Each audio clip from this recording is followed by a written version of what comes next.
Max Verstappen didn't have the best experience at the Hungarian Grand Prix. The three-time world champion's frustrations were broadcasted to everyone through his radio messages and comments during the post-race conference. These outbursts are raising some eyebrows now that Verstappen's car isn't the fastest on the track. People are starting to wonder if he might go back to his old ways from before he won the championships, when he didn't really care about other drivers as long as he was in the lead. Given this, we might see more crashes involving Verstappen due to his strong emotions. The big question is whether the FIA can step in to manage his behaviour. It's clear that Verstappen was one of the most unhappy drivers at the Hungarian Grand Prix, considering the major upgrade his team brought and the fact that he still failed to qualify on the front row. It's understandable why a champion like him is constantly upset with his car's performance. It seems that Perez might be feeling the strain of carrying the team, especially since he shifted into a more relaxed mode after securing a 2-year contract. Despite Perez's strong performance in Hungary, it's clear that Verstappen is still the backbone of the team, a fact no one can dispute. During the race, Verstappen had to do something he hates, give back a position he believed he earned fairly, even though he had overtaken Norris off the track. This frustration bubbled over on the team radio, where he sarcastically remarked, "Okay, so you can just drive people off the track then. Tell the FIA that's how we're racing today." Hearing such frustration from a 3-time world champion with 62 race wins and over 100 podiums is quite surprising. However, as expected, he kept his focus and continued pushing for better positions.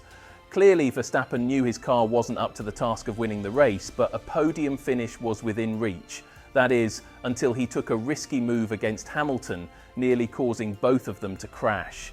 This incident brought back memories of Monza 2021, where Verstappen's car ended up on Hamilton's head. Hamilton brushed it off as a racing incident, saying he saw Verstappen coming from far behind and braking later, but Verstappen tried to pass on the inside, clipped Hamilton's wheel and went off. Despite Hamilton's view, he acknowledged that Verstappen would likely have a different take. The incident caught the attention of the FIA, who called both drivers in for a discussion. However, Verstappen wasn't just upset about the incident. He lashed out at his team and race engineer over the strategy, forgetting that the same team had helped him secure a P2 finish at Silverstone, a race where he could have ended up much lower. Verstappen's words were pretty harsh.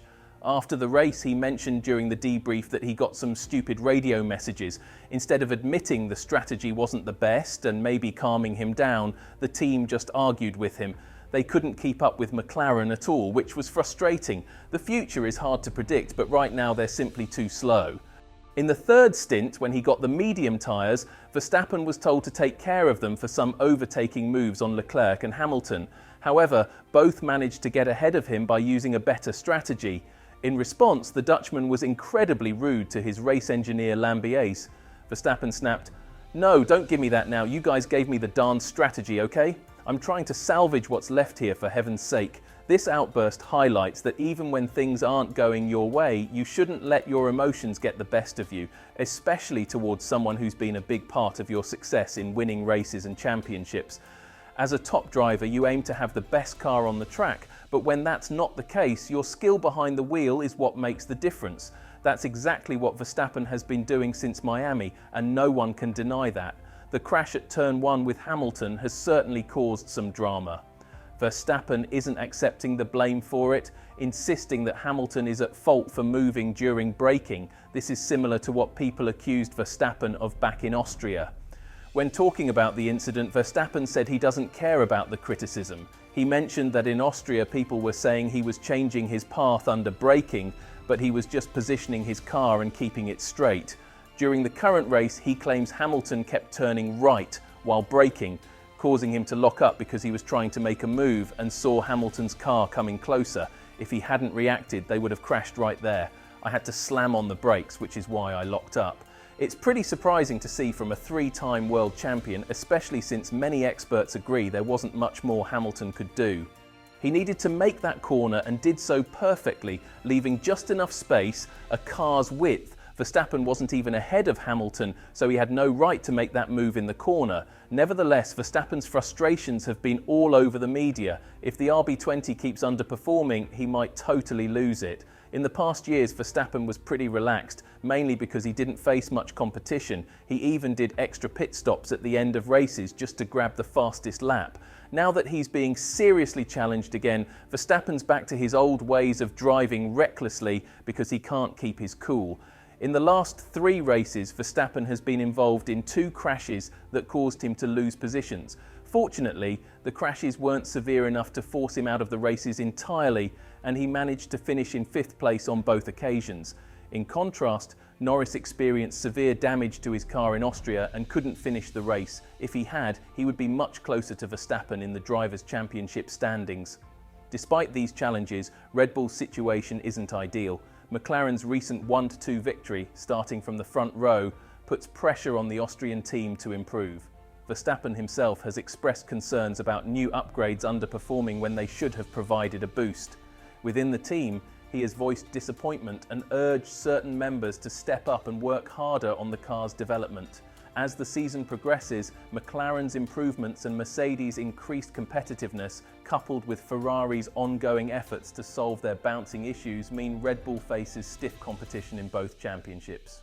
With a 51-point advantage ahead of the summer break and Verstappen holding a 76-point lead in the Drivers' Championship, things might seem secure. However, minor incidents like the crashes in Hungary and Austria, along with a bit more luck for Norris, could have made the championship race much tighter. The big question Max Verstappen needs to answer on the track is whether he can keep his cool and compete purely on skill and fairness. In the past few years, he's managed just that, aided by having the best car. Verstappen himself admitted that with such a strong machine like the RB18 and RB19, he didn't need to push too hard to win. Victory was almost guaranteed. However, things are different now with the RB20, which isn't as dominant. People are wondering if Adrian Newey's departure and his dissatisfaction with certain car parts have affected its performance, making it more of an average contender without Verstappen's talent. Interestingly, Red Bull has extended its collaboration with Helmut Marko until 2026, which seems to secure Verstappen's spot in the team. But Verstappen is looking for the best possible car, especially as Mercedes keeps improving and challenging him, even on tracks where they were expected to struggle. This puts the 3-time world champion in a tough spot, making him think hard about his future with Red Bull. Given all this, do you think Verstappen is letting his emotions get the better of him? And more crucially, might we see more risky driving and crashes as Verstappen feels the pressure of the Drivers' Championship? Thank you for watching. If you liked the video, subscribe to the channel and leave a comment below. See you in the next video.